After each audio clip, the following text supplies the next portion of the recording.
हम लोग भगवत गीता के 7वें अध्याय के 6ठे श्लोक को देख रहे हैं। आपको ये याद रखना होगा कि भगवत गीता में ज्ञान और विज्ञान इस अध्याय में भगवान बता रहे हैं।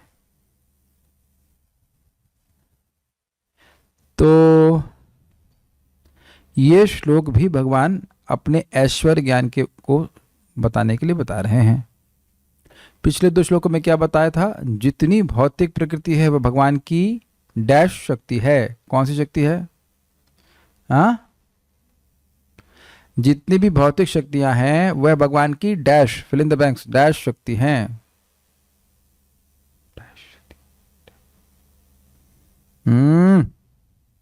सब भूल गए। बुद्धों की फौज करेगी मौज। बहिरंगा नहीं, बहिरंगा तो सही है भाई, लेकिन अपरा शब्द का भगवान ने उपयोग किया। और अपरा का क्या अर्थ था? हाँ, चेतन नहीं है, जड़ है, इसीलिए भगवान ने कहा भिन्न है। ठीक है। और उसके बाद जीवात्माओं को बताया गया था कि वह कौन सी प्रकृति है? परा प्रकृति। Very good. अब यह कह रहे हैं दोनों प्रकृति मेरी हैं। और इसके द्वारा मैं पूरे जगत का, इस कारण से मैं पूरे जगत का कारण हूं। भगवान श्री कृष्ण का ये बात बोल रहा है। ठीक है, तो मेरे पीछे बोलिए। एतद्योनिनि भूतानि सर्वाणि त्रिपुधारय। एतद्योनिनि भूतानि सर्वाणीत्युपधारय। एतद्योनिनि भूतानि सर्वाणीत्युपधारय। एतद्योनिनि भूतानि सर्वाणीत्युपधारय। अहं कृष्णस्य जगतः प्रभवः प्रलयस्तथा। अहं कृष्णस्य जगतः प्रभवः प्रलयस्तथा। नहीं, अच्छे से आया। अहं कृष्णस्य जगतः प्रभवः प्रलयस्तथा। अहं कृष्णस्य जगतः प्रभवः। अहं कृत्स्नस्य, कृतस्नस्य नहीं, कृतस्नस्य नहीं, कृत्स्नस्य अहं कृत्स्नस्य जगतः प्रभवः प्रलयस्तथा। अहं कृत्स्नस्य जगतः प्रभवः प्रलयस्तथा। अहं कृष्णस्य जगतः प्रभवः प्रलयस्तथा। अहं कृत्स्नस्य जगतः प्रभवः प्रलयस्तथा। एतद्योनिनि भूतानि सर्वाणीत्युपधारय। एतद्योनिनि भूतानि सर्वाणीत्युपधारय। अहं कृष्णस्य जगतः प्रभवः प्रलयस्तथा। अहं कृत्स्नस्य जगतः प्रभवः प्रलयस्तथा।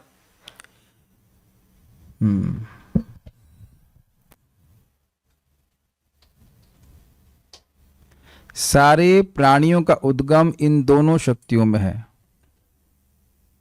कौन दोनों शक्ति में? अपराशक्ति और पराशक्ति। इस जगत में जो कुछ भी भौतिक तथा आध्यात्मिक है उसकी उत्पत्ति तथा प्रलय मुझे ही जानो। क्यों जानो? इन दोनों शक्तियों से ही जगत की हर वस्तु आई है। और ये दोनों शक्तियां किसकी हैं? भगवान ने कहा मेरी हैं। इस कारण से भगवान श्री कृष्ण ही सभी कारणों के कारण हैं।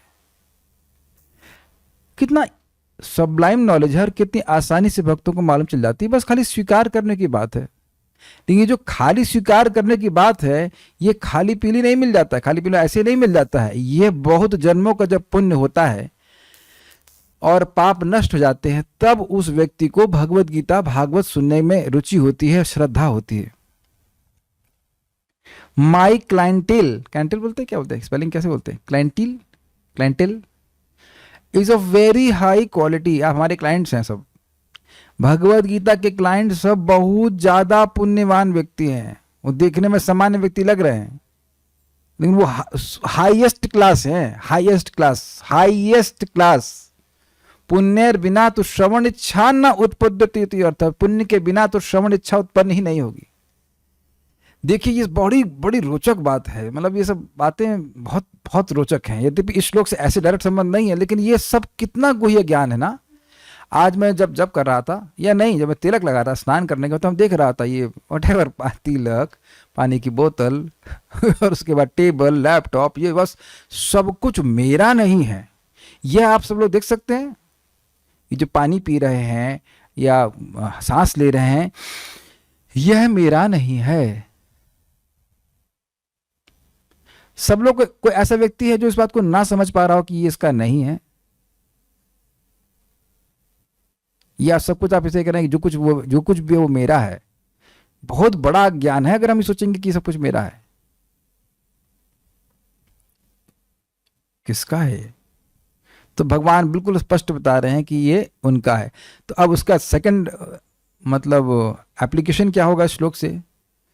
भाई ये सब कुछ उनका है तो सब कुछ उनकी सेवा में ही नियोजित किया जाना चाहिए, और अगर ऐसा करना शुरू कर दिया बस तुरंत मुक्त हो गए। इसीलिए माया भगवत गीता की क्लास तक नहीं पहुंचने देती। मनुष्य नाम सहस्रेषु। कुछ आप समझ रहे हैं इस रहस्य को? जो व्यक्ति समझ गया कि ये सारी वस्तुएं भगवान की हैं, वह इन सभी वस्तुओं को हर समय भगवान की सेवा में नियोजित करना शुरू कर देगा, और फिर वह माया के बंधन से बाहर निकल जाएगा। विचार करिएगा, जेल बहुत बड़ी होती है लेकिन उससे बाहर निकलने की चाबी बहुत छोटी होती है। ताले भी बहुत बड़े बड़े होते हैं लेकिन चाबी उनके अनुपात में बहुत छोटी होती है, काम बहुत बड़ा कर देती है। शायद सब बुद्धिमान लोग समझ गए होंगे मैं क्या कहना चाहता हूं। प्राय कैदियों की एक्सेस चाबी पे नहीं होती है। ऐसा नहीं कि ऑब्वियसली नहीं होती है, जेलर ने कहा भाई चाबी फेंक दो, जिसको उठाना उठा ले, ऐसा नहीं होता है। तो ये भगवत गीता के द्वारा, इस ज्ञान के द्वारा व्यक्ति बाहर निकल जाएगा जगत से, और माया नहीं रोक सकती। अगर जीव को अब समझ में आ गया कि वह कृष्ण का सेवक है और उसे कृष्ण की ही सेवा करनी है, और जो भी उत्पन्न वस्तु, जो आसपास वस्तु उसी से सेवा करनी है। ऐसा नहीं कि बहुत कुछ बाहर से लाना है तब करनी है। उसी समय मुक्त हो जाएगा, उसी समय मुक्त हो जाएगा, और अगर वैसा करता रहा तो मुक्त अवस्था में रहते हुए अंततोगत्वा भगवान के पास चला जाएगा। तो इस श्लोक का समझ गए ना, लिंक कर पा रहे हैं?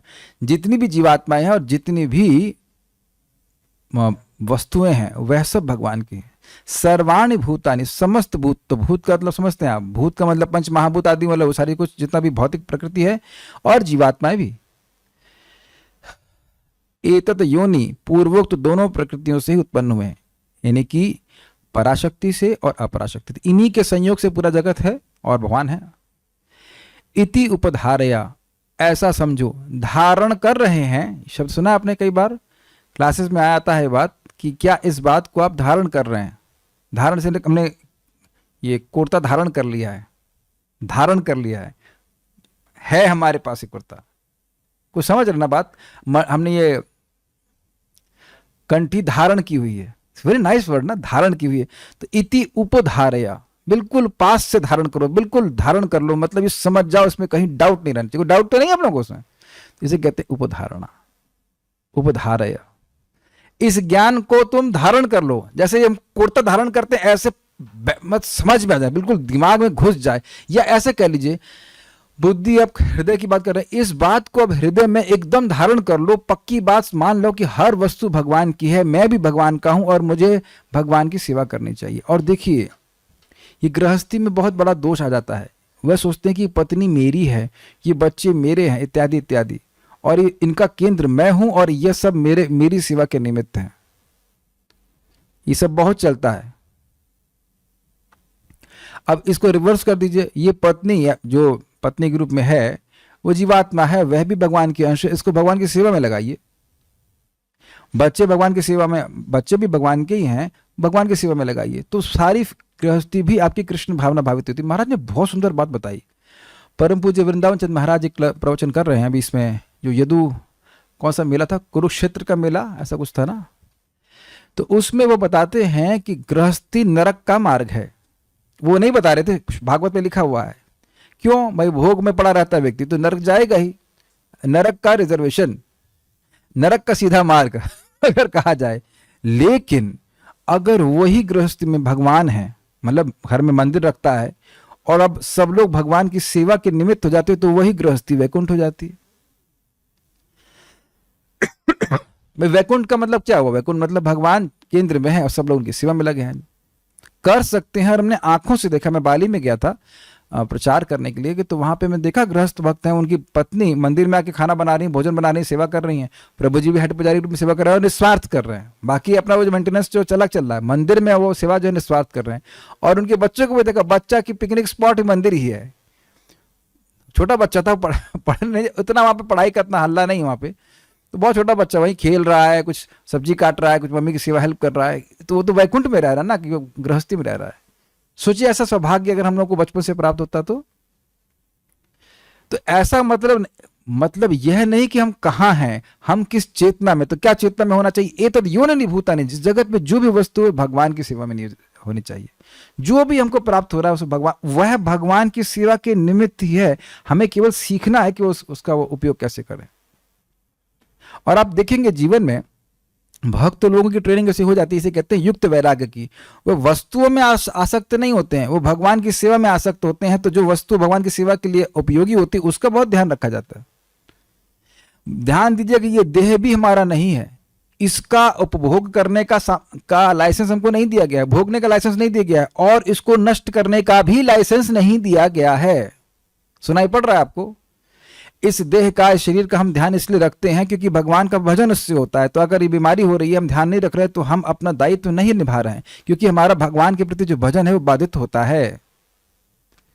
Is it okay? It is not your body, I am not the body, neither the body is mine. ना तो मैं ये देह हूं, ना ये देह मेरा है। देह भगवान का है, और जब तक हमको भगवान ने दिया है तब तक उसे स्वस्थ रखना, ताकि हम भगवान की सेवा कर सके, एकदम क्लियर कट। जैसे कि भौतिकतावादी व्यक्ति अपना देह का ध्यान इसलिए रखता है ताकि वह इंद्रिय तृप्ति कर सके। Do not neglect your body.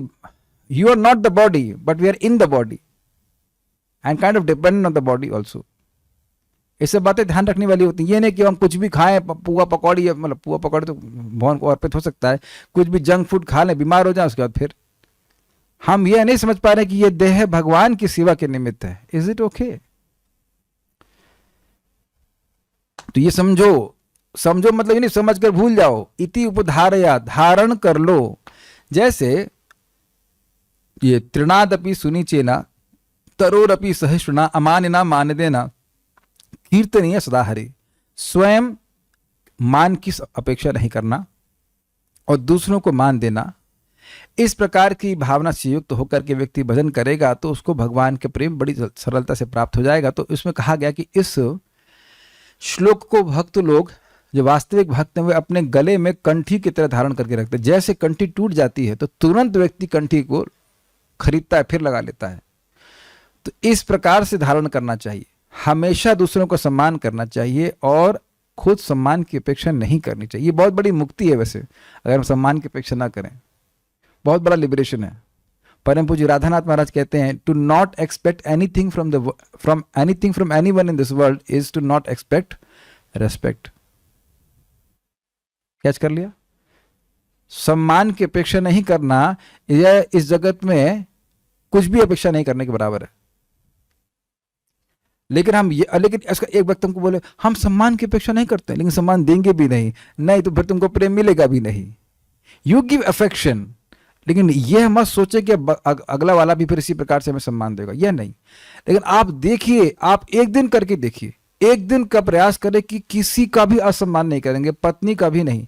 Generally पति लोग सोचते हैं इसको तुम गाली दे सकते हैं, गाली में गरिया सकते हैं, डांट सकते हैं, ये कर सकते हो, बच्चों को भी नहीं। जरा एक दिन करके देखिए, प्रेम से समझाइए, थोड़ा बहुत डांट डपट करनी पड़ती है, लेकिन चीखिए ना, चिल्लाइए ना। ये एक ही दिन में आपको इतना परिवर्तन कर देगा। किसी की निंदा नहीं करें, हम का सम्मान करते हैं, लेकिन आप एक नंबर के समझ रहे हैं, यह तो आप नहीं कह सकते कि आप इस प्रकार से सम्मान कर रहे हैं। It works amazingly. मैं उदाहरण क्यों सब बोल रहा हूं? उपधारया शब्द से। जैसे भक्त लोग इस श्लोक को अपने उपधारण कर लेते हैं, हमेशा समझे रहते हैं कि नहीं भाई हम तो अणु आत्मा है, सभी जीव भगवान के सेवक है, हम सम्मान करने का प्रयास करें। उसी प्रकार से यहाँ कह रहे हैं उपधारया। इस बात को समझो। समझने और उपधारण का अर्थ समझ रहे हैं आप? समझना is not giving the full import of the word उपधारया। एकदम पक्की समझावट, जिस वह दृष्टि जो कभी वहां से हटती ही नहीं है। Is it okay? उपधारय का समझ में, उपधारय शब्द का अर्थ आपने धारण कर लिया। अमल करना भी है, ये भी बिल्कुल अच्छी बात है। जब हम समझ गए तो बस समझ गए। जैसे दाल में हम बूरा कभी नहीं मिलाते ये उदाहरण है। क्यों माता हूं आप लोग चीनी मिलाते हैं दाल में? Except if you are Gujarati. मुझे आज तक याद है, maybe I don't know, maybe 87 में हम गोवा गए थे, बहुत छोटे थे, लेकिन वहाँ मीठी दाल थी और उसको बड़े, और अरहर की दाल पसंद, तो खाए बड़े चाव से। आज तक याद है भाई, यह क्यों?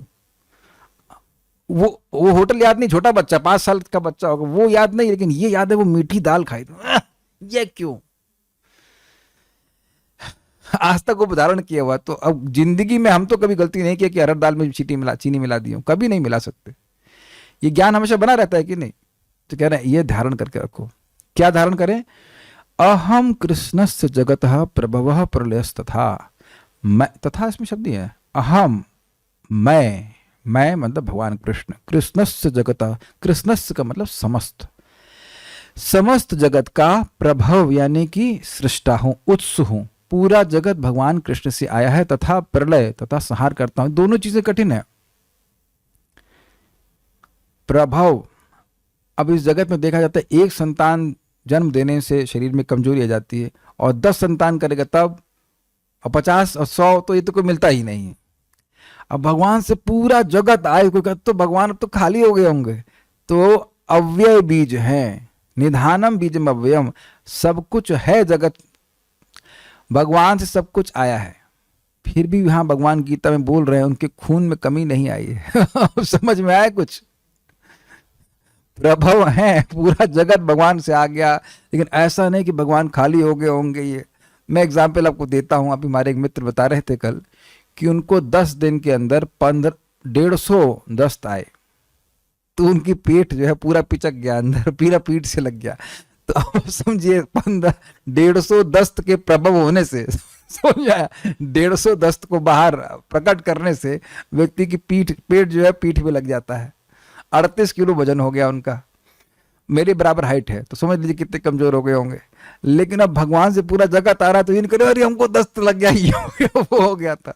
अच्छा चलिए, और दूसरा एग्जाम्पल प्रलय में सब कुछ भगवान में लीन हो जाता है। अब बताइए कुछ गलत वस्तु अगर अपने पेट में हम लीन कर लें तब हम तो अपना अनुभव बता रहे, पानी पी लिया गलत, उससे सारा पेट खराब हो गया, गुड़ गुड़ गुड़ गुड़ गुड़ परेशान हो गए, एकदम एकदम हालत खराब हो गई थी। तो हम एक बोतल पानी, विषाक्त पानी हम डाइजेस्ट नहीं कर सकते, और पूरी दुनिया का कचरा हम खा जाएंगे। तो ये भी भगवान की अद्भुत शक्ति है कि सारे कुछ को प्रलय कर लेते हैं, अपने में लीन कर लेते हैं, और चुप। ये भी नहीं कहेंगे लक्ष्मी लक्ष्मी आज हजम नहीं हो रहा है कुछ, आज बोला लाओ पूरा, क्या हो गया स्वामी? अरे वो अब पूरे सारे जगतों को, सारे ब्रह्मांड को मैं खा गया, तो हजम नहीं हो रहे। Amazing potency. ये अंतर, ये सब समझना बहुत जरूरी है। नहीं तो ऐसे लोग बोल देते हैं कोई भी देवता मानो, कोई भी देवता मानो, तुम्हारी बुद्धि खराब है, इसलिए तुम देवता को भगवान से कंपेयर कर रहे हो। प्रभव है और प्रलय, और पालन करता कौन है? पालन करता भी भगवान ही है। श्रीधरी, शरीर और जीव, इन दोनों का प्रकृतित्व अर्थात भगवान की शक्ति होने का गुण दिखाते हुए उनके द्वारा अपने को सृष्टि आदि का कारण बताते हैं कि सृष्टि भी मैं कर रहा हूं। ये क्षेत्र और क्षेत्रज्ञ रूप दोनों प्रकृतियां ही जिनकी कारणभूता हैं, ऐसे ही स्थावर जंगम रूप समस्त प्राणी हैं, यह तू समझ। बड़ा स्पष्ट, क्षेत्र है हमारा शरीर, और क्षेत्रज्ञ मतलब हम क्षेत्र को जानने वाले जीवात्मा। तो ये दोनों शक्तियां, इन्हीं दोनों शक्तियों के द्वारा मीन्स पराशक्ति और अपराशक्ति के द्वारा क्षेत्र और क्षेत्रज्ञ का विस्तार हुआ है। सिंपल। उनमें जड़ प्रकृति तो शरीर रूप में परिणत होती है, और मेरी अंश स्वरूपा चेतन प्रकृति भोक्ता रूप में शरीरों में प्रविष्ट होकर अपने कर्मों के अनुसार उन शरीरों को धारण करती है, और ये दोनों मेरी प्रकृतियां मुझसे उत्पन्न हुई हैं। इसलिए मैं ही प्रकृति सहित समस्त जगत का प्रभव हूं। तात्पर्य यह है कि जिससे कार्य मात्र प्रकर्ष पूर्वक उत्पन्न होता है। ये क्या हो गया? ये क्या बोले? प्रभव, प्रभव, प्रकृष्टेना भव, होना। तो कार्य मात्र मतलब, कार्य का मतलब होता है इफेक्ट। ये जगत एक कार्य है ना, तो कह रहे हैं पूरा जगत मेरे द्वारा अच्छी प्रकार से प्रकट होता है। तो ये प्रभाव की व्याख्या कर रहे हैं। वह परम कारण मैं ही हूं, जिसके द्वारा इसका विलय होता है, प्रलय। वह प्रलय अर्थात संहार करने वाला भी मैं ही हूं, यह भाव है। अब इसमें एक और रुचिकर बात यह है कि भगवान कितने डिटैच्ड है, कितना कठिन है इस जगत की सृष्टि करना, वो हम लोग उसकी व्याख्या नहीं कर सकते, समझ भी नहीं सकते। बल्कि इस समझ के लिए ब्रह्मा जी को 21 लाख साल तपस्या करनी पड़ी, और भगवान के पास ये ज्ञान स्वतः सिद्ध है। वो सुनाई पड़ा सृष्टि कैसे हो, ब्रह्मा जी को 21 लाख साल तैयारी करनी पड़ी, तपस्या करनी पड़ी, और भगवान ने खुश होकर इनको दे दिया। तो भगवान के पास तो ज्ञान हमेशा से है ना।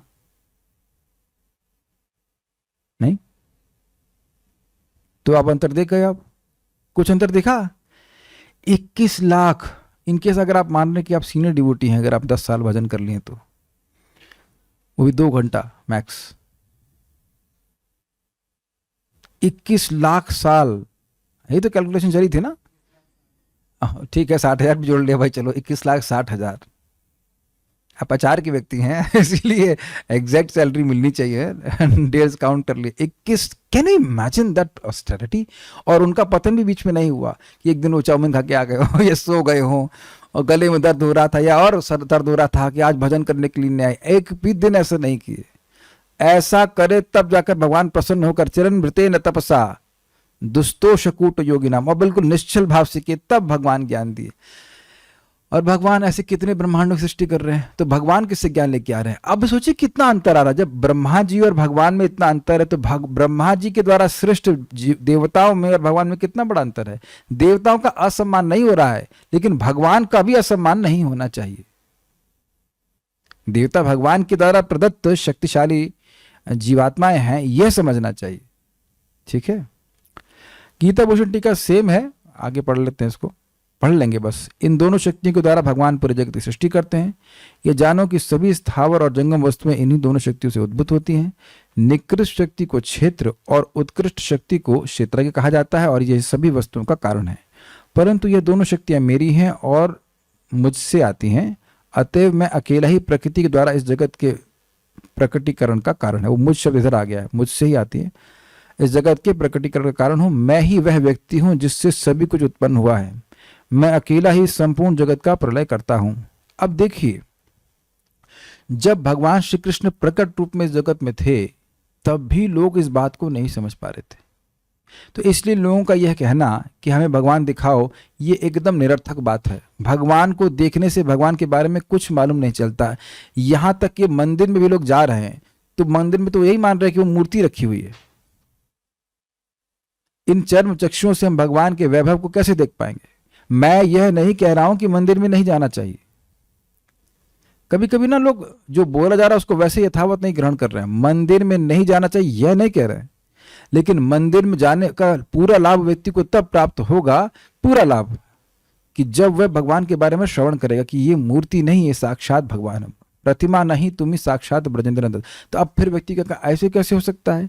अरे भाई, जो पूरे जगत की सृष्टि कर सकते हैं तो वो कुछ भी कर सकते हैं। सृष्टि करना बहुत बड़ा कार्य है, अद्भुत कार्य है। बल्कि हम लोग तो सोच भी सकते नहीं कि हो कैसे रही है, हम लोग तो पता ही नहीं कैसे हो रही है। तो यह बात हमने भगवान को स्वीकारने के लिए करनी होगी। स्वीकार करना चाहते हैं कि भगवान कुछ भी कर सकते हैं। अब यह बात यहां पे क्यों प्रासंगिक होगी? क्या अगर मैं ये कह दूं कि ये लखनऊ शहर एक आदमी से आया है, कौन मानेगा?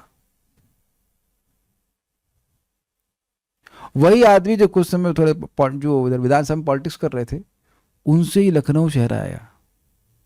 8 फुट के, 6 फुट के। कुछ अजीब सी बात नहीं लग रही आपको? 6 फुट के आदमी से पूरे लखनऊ शहर आया। दिमाग खराब हो गया आपका? तो देखिए, इस बात पे थोड़ा श्रद्धा पे विचार करेंगे। श्रद्धा हर व्यक्ति रखता है, और श्रद्धा तब रखता है जब उसके पास कोई और विकल्प नहीं होता है ना। अब आप जैसे मान लीजिए मैंने पानी पिया था, बीमार पड़ गया, तो ठीक है, मैं अब प्रयास करूंगा कि पानी नहीं पीऊंगा इधर जगह, लेकिन क्या ऐसा है कि मैं कभी पानी नहीं पीऊंगा? ऐसा तो आप नहीं कह सकते ना। आपके घर में जो पानी आता है, कभी कभी वह भी कुछ उसमें इन्फेक्शन हो जाता है, तो कल से पानी पीना बंद, क्या करेंगे आप?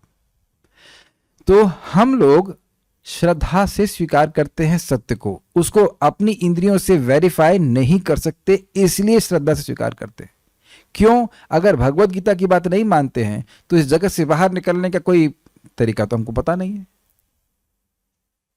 अग्रीड?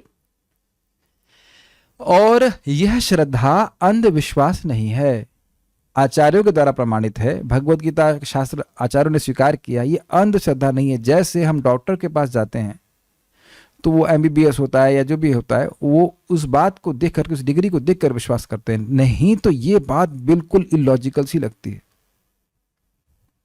एक व्यक्ति जो, भाई वहां का हाइट यहाँ पे 6 फुट हो, 7 फुट हो, जो भी रहा हो, उससे पूरा जगत कैसे आ सकता है? लेकिन देखिए वो जो स्वरूप है वह आध्यात्मिक स्वरूप है, वह अप्राकृत स्वरूप है, उसमें लिमिटेशन नहीं है प्राकृत स्वरूपों की जैसी, मटेरियल स्वरूपों की लिमिटेशन जैसी नहीं है।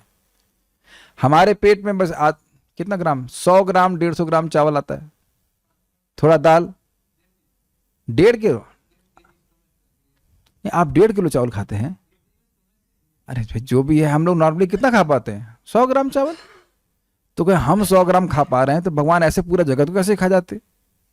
ये सबसे बड़ा अपराध भगवान के प्रति है कि भगवान को जीवात्मा के स्तर पर लाने की प्रयास करना। अगर मैं कहूं कि आप जड़ हैं, या कोई व्यक्ति को तुम तो पत्थर हो, तो ये गलत है। जीवात्मा कभी पत्थर नहीं हो सकता, जीवात्मा हमेशा चेतन है। तो उसी प्रकार से भगवान को जीवात्मा के स्तर पर लाना, ये भगवान के प्रति सबसे बड़ा अपराध है। भगवान निराकार नहीं है और ना ही भगवान जीव के समान है। जैसे सूर्य और सूर्य की रोशनी में कितना बड़ा भेद है, समुद्र की बूंद और समुद्र में कितना बड़ा भेद है, अग्नि, महान अग्नि और छोटी चिंगारी में कितना बड़ा भेद है, ये बात हमको समझते हुए चलनी पड़ेगी। तात्पर्य, जितनी वस्तुएं विद्यमान हैं वे पदार्थ तथा आत्मा के प्रतिफल हैं, इनका कॉम्बिनेशन है। आत्मा सृष्टि का मूल क्षेत्र है और पदार्थ आत्मा द्वारा उत्पन्न किया जाता है। इसकी व्याख्या करी गई थी कि नींबू के पेड़ में से नींबू आता है, हमारे शरीर से पसीना आता है। कब? जब तक आत्मा इसमें है। मरने के बाद किसी को पसीना आए तो लोग डर जाएंगे, इससे पसीना क्यों आ रहा है? आप जानते हैं कि किसी शव से कभी पसीना नहीं आता है, प्रभुपाद उदाहरण को देते हैं, इसी बात में बोल रहे हैं कि भाई कभी पसीना नहीं आता है मरे हुए शव से। शव मतलब भी मरा हुआ। आया कभी देखा आपने? ये मुस्कुरा रहा हो, हम मर गए ऐसा कभी नहीं करेगा, है कि नहीं? तो जो कुछ भी है, एक और चीज आपने देखी, हम सब लोगों की आंख में एक चमक है। आपने वो नोट किया हो कि कोई व्यक्ति जब मर जाता है तो उसकी आंखें तो वैसी ही रहती हैं, लेकिन चमक गायब हो जाती है। देखा आपने? ड्राई हो जाती है और तुरंत शरीर छोड़ने, जैसे आत्मा शरीर छोड़ती है तुरंत हो जाती है।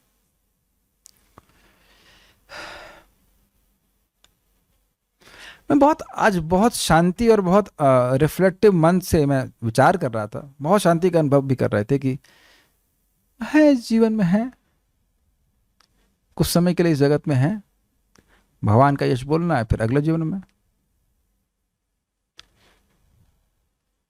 वेरी नाइस ना, ऐसी भावना रहे तो है कुछ समय के लिए, जब तक भगवान चाह रहे हैं इस देह में हैं, देह को ठीक रख लेते हैं कि भाई सेवा करनी है, फिर अब जहां भगवान जन्म देंगे वहां। सिंपल। देखिए एक बात मुझे बहुत अच्छे से दिख रही है कि स्वास्थ्य तो पैसे से नहीं आता है और भौतिक सुख का कोई मतलब ही नहीं है। ये इज नॉट लाइक हम थ्योरी में नहीं बोल रहे हैं। बहुत शांति भौतिक सुख सुविधाओं के द्वारा नहीं आती है। ये सब तो भगवान की कृपा से कुछ रियलाइजेशन एकदम दिख रहा है कि भाई ये सब नहीं आता है। जप करके, कथा सुन करके, भगवान का प्रसाद, एक भक्ति की जीवन शैली जी करके ही सुख शांति मिल रही है। शांति के बिना सुख भी नहीं मिलता। तो बस यही जीवन जीते जाना है। और जब इससे हमको सुख मिल रहा है, then why change the programme.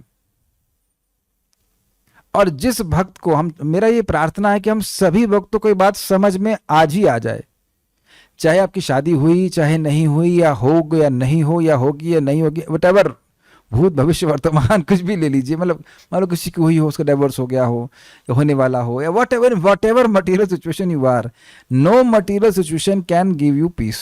वो डिजाइन ही ऐसी नहीं करी गई है, वो डिजाइन ही कही गया आपको डिस्टर्ब करने के लिए।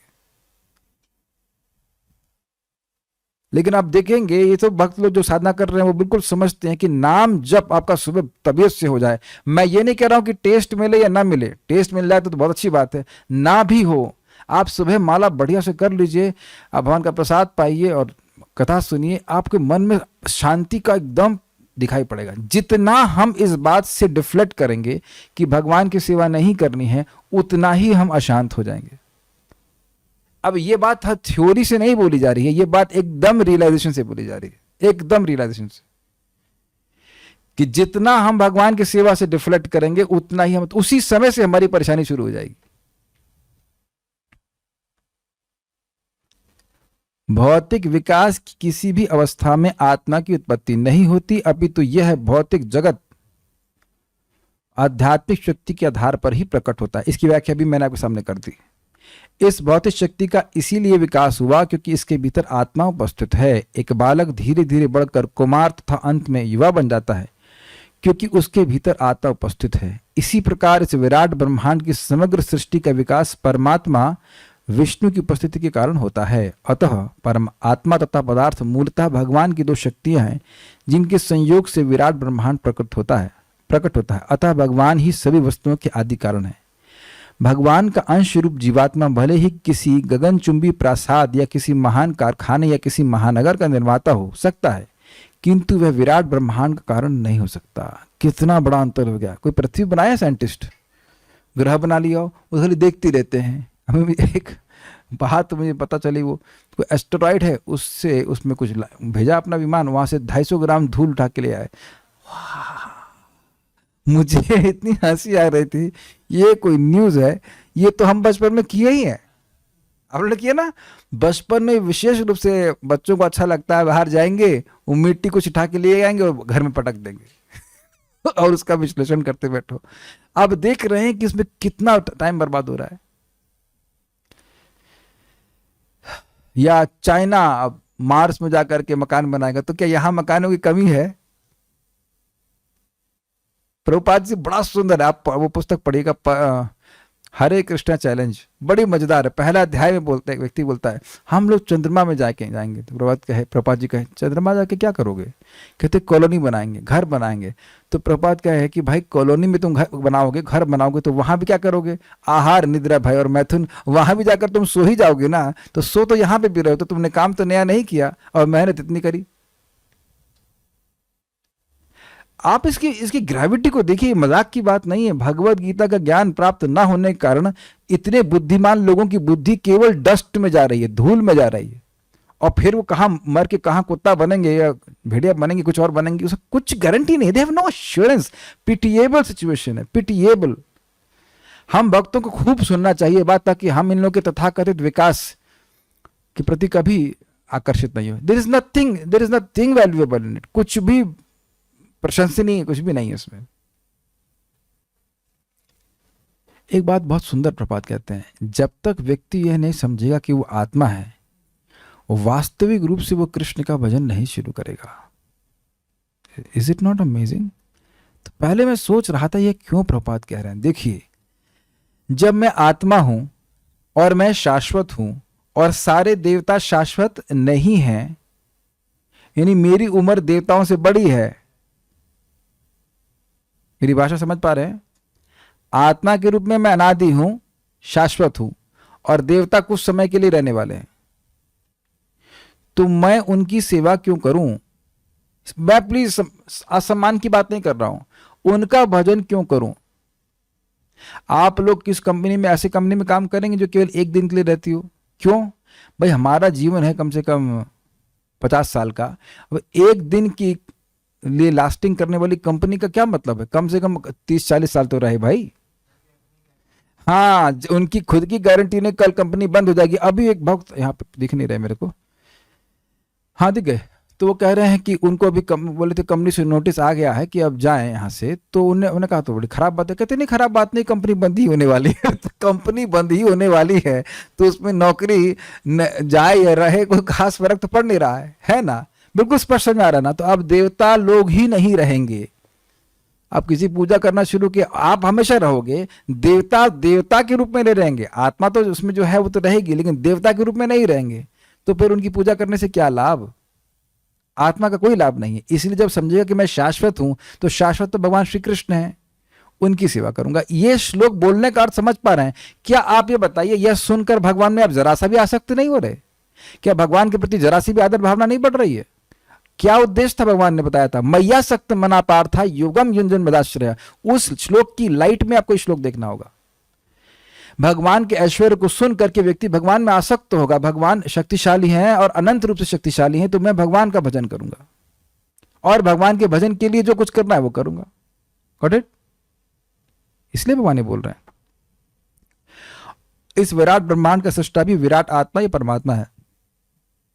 और परमेश्वर कृष्ण विराट तथा लघु दोनों ही आत्मा के कारण है। विराट आत्मा है भगवान विष्णु और लघु आत्मा हम सब लोग हैं। कृष्ण के ही विस्तार भगवान विष्णु है, इसलिए प्रभुपाद कह रहे हैं अतः वे समस्त कारणों के कारण है। इसकी पुष्टि कठोपनिषद में हुई है। नित्यो नित्यानाम चेतनस चेतनाम, सभी नित्य हैं लेकिन उसमें एक नित्य है भगवान कृष्ण। सभी चेतना से युक्त हैं, उनमें एक है भगवान श्री कृष्ण। तो भगवान के ऐश्वर्य के बारे में सुना, आगे हम कल सुनेंगे गीता में। Stop here now. Shrimad Bhagavad Gita की जय, श्रील प्रभुपाद की जय, निताई गौर प्रेमानंदे।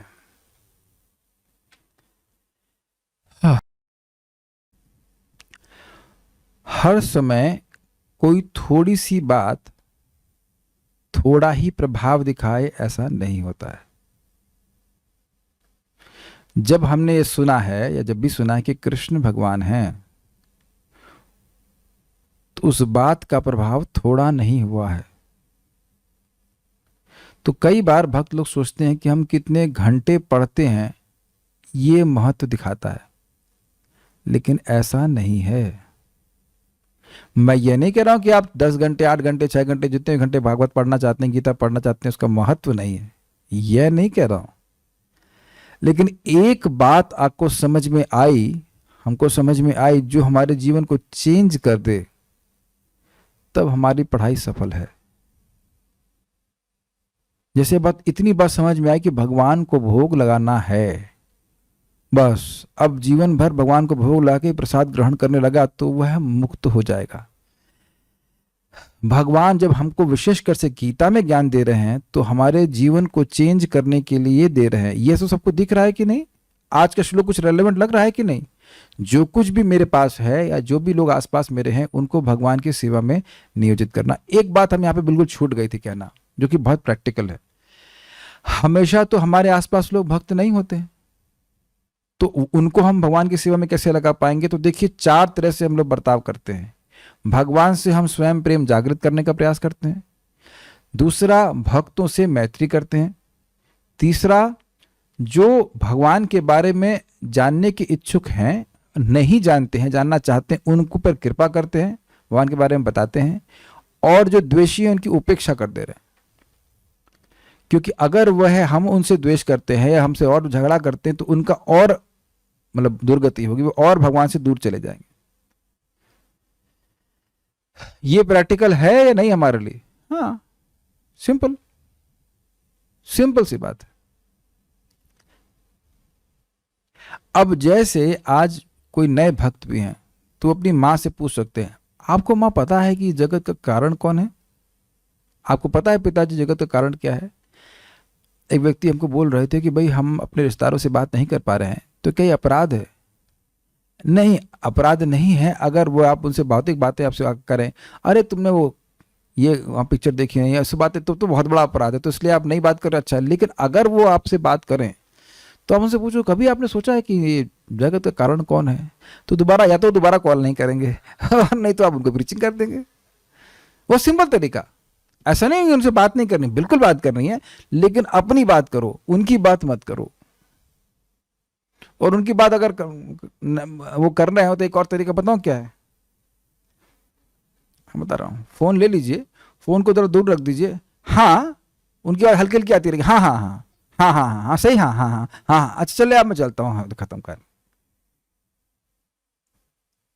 फालतू बात सुनने से कुछ नहीं होता। और ये एक और तरीका होता है, अब मैं बहुत बार करता हूँ, जब कोई लगेगा वो फालतू बात कर रहा है, वो कान में आ रहा होता है कि हृदय में नहीं जा रहा होता है, करना जानते हैं आप लोग?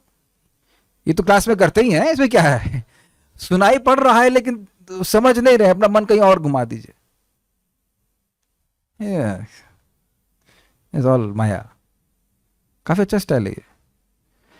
देवता के आगे एक बार explain in mathematics terms. What? Mathematics terms? हम तो देवता की एज, अच्छा आगे नहीं, एज के एक बार एक्सप्लेन करें मैथमेटिक्स के टर्म्स में। अच्छा चलिए मैथमेटिक्स बढ़ा देते हैं।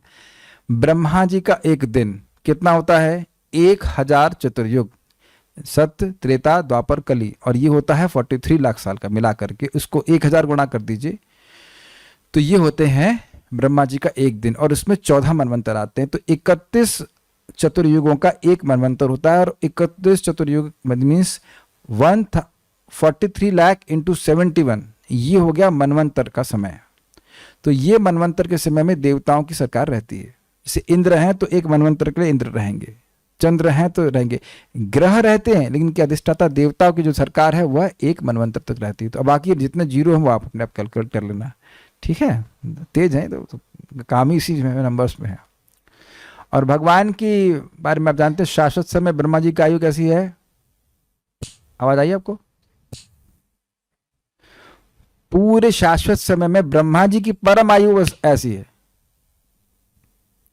ये सब बातें याद रखने से ना जप में बहुत लाभ होता है। हमारे जप में मन बहुत सारी चीजों को बोलता है, ये बहुत महत्वपूर्ण है, वो बहुत महत्वपूर्ण है, ये बहुत महत्वपूर्ण है, वो बहुत महत्वपूर्ण है। तुम्हारी पूरी जिंदगी महत्वपूर्ण नहीं है अगर विचार किया जाए। क्या है हमारी जिंदगी? कुछ नहीं है। It helps a lot to detach us from this world. Okay, will now stop, will have पारायण।